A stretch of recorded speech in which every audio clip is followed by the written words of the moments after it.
Channel को subscribe कर दे, पास में जो बेल आइकन है उसको प्रेस कर दे ताकि नई नई वीडियो का नोटिफिकेशन आप तक पहुंच जाएगा।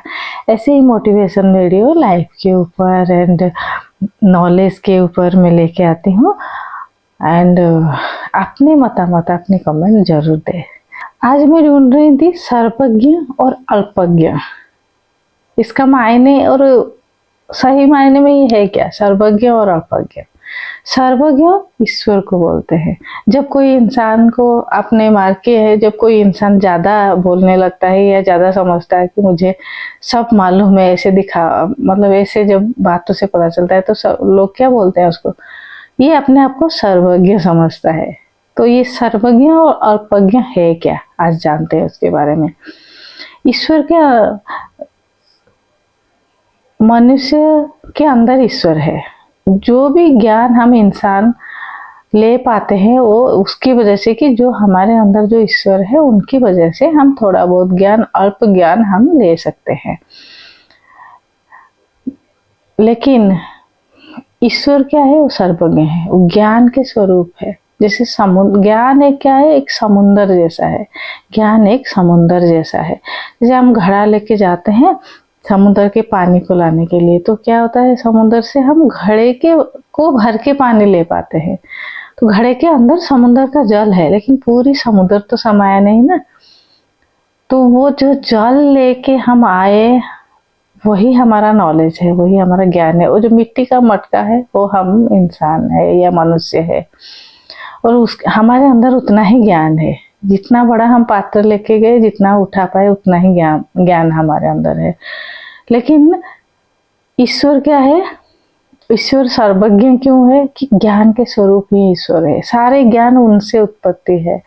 और आत्मज्ञान, सारे ज्ञान की जो पूरी भंडार है, पूरी समुंदर का जल ही पूरी ज्ञान का स्वरूप है, और वही ईश्वर है। ये है द डिफरेंस बिटवीन सर्वज्ञ एंड अल्पज्ञ। इसीलिए ईश्वर सदा ही सर्वज्ञ है और मनुष्य हमेशा जो ये सोच के समझे कि मेरे पास सीमित लिमिटेड ज्ञान है, तो ईगो नहीं डेवलप होता है। फिर ईगो डेवलप होता है तो मैं सब जानता हूँ, मैं सब जानता हूँ, फिर हमारा स्टेट ऑफ माइंड बिगड़ने लगता है एंड कहीं ना कहीं उसकी वजह से हम और सीख नहीं पाते हैं और कुछ पा नहीं पाते हैं, और आगे बढ़ने का जो एक है ना माइंडसेट है, वहाँ हम रुक जाते हैं, फिर हम सीख नहीं पाते हैं। सीखने की जो आदत है वो हमेशा बनाए रहता है, और कहीं से कुछ भी हम जब सीखते हैं ना, वहीं हमें अपने दिल से होना चाहिए, ग्रेटिट्यूड होना चाहिए कि इससे या इस इंसान से मुझे ये सीखने के लिए मिला। उनके प्रति कृतज्ञता होनी चाहिए। कृतज्ञता होगा तो ईगो फिर डेवलप नहीं होगा और हम ज़्यादा सीख पाएंगे। एंड कहीं से कुछ भी हम सीखते हैं, एक छोटे बच्चे से भी हम सीखते हैं, बुजुर्ग इंसान से भी सीखते हैं। एक आप जंगल में चले जाओ, वहाँ भी अगर कुछ चीज़ आपको मिलता है ना, वो भी हमें कुछ ना कुछ सीखने के लिए मिलता है। बट सीखने की जो प्रक्रिया है, हमें उसको कंटिन्यू डेवलप करना है, कंटिन्यू उसी में रहना है कि मुझे सीखना है, जानना है। तो आप अकेले अगर जंगल में चले गए तो भी वहाँ से कुछ सीख के ही आओगे। मनुष्य में ज्ञान शक्ति है, लेकिन बहुत सीमित मात्रा में है। और जो भी ज्ञान शक्ति मनुष्य में है वो इसलिए है कि वो ईश्वरीय शक्ति से है। मनुष्य के अंदर ईश्वर है, परमात्मा है, इसलिए वो ज्ञान शक्ति है। जैसे कि मनुष्य कभी सर्वज्ञ नहीं है, सब कुछ सारे ज्ञान को अपने में सीमित नहीं कर सकता, क्योंकि ज्ञान एक समुंदर जैसा है।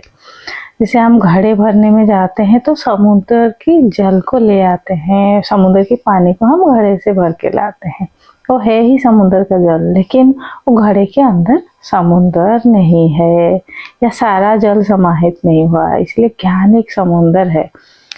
मनुष्य एक घड़ा जैसा है, वो घड़े के अंदर जितना ज्ञान भर पाता है इतना ही ज्ञान जितना पानी जैसे ज्ञान समुद्र से हम ला पाते हैं, लेकिन पूरी समुद्र के पानी को हम समा नहीं सकते।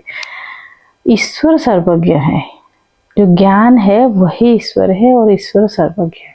मनुष्य के अपने सीमाएं होते हैं, कितने ज्ञान वो ले सकता है, अपने एक सीमा होता है।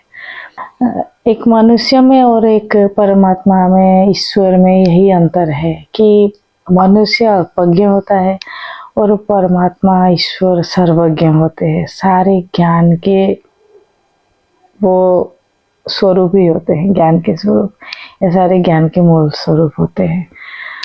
तो इसीलिए इंसान क्या है, अल्पज्ञ है, और ईश्वर जो है सर्वज्ञ है, और ज्ञान क्या है, समुंदर है।